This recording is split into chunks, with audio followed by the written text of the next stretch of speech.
కార్తీక మాసం స్టార్ట్ అయిన తర్వాత వచ్చిన మొదటి ఆదివారం కదా, ఆదివారం అనగానే గంగమ్మ తల్లి పూజ గుర్తొస్తుంది. అందులో కార్తీక మాసం పవిత్రమైన మాసం కాబట్టి వచ్చిన మొదటి ఆదివారం ఇలా అయితే చేశాను. శనివారం రోజు గడప క్లీన్ చేసుకొని గడపకి పసుపు కుంకుమ బొట్లు అయితే రాస్తారు కదా.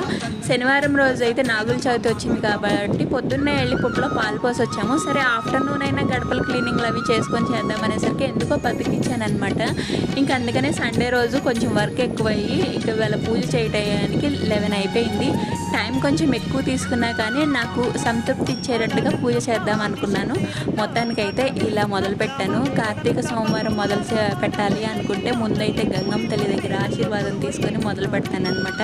నేను ఎందుకు ఇలా చేస్తున్నానంటే నా కోరిక తీరిందబ్బా, నేను అసలు ఎక్స్పెక్ట్ చేయలేదు, నా కోరిక తీరింది. అందుకనే ఇంకొంచెం పూజ భక్తితో, అంటే ఇంతకుముందు భక్తి లేదా అంటే ఉంది, ఇంకొంచెం ఎక్కువ అయిందనమాట.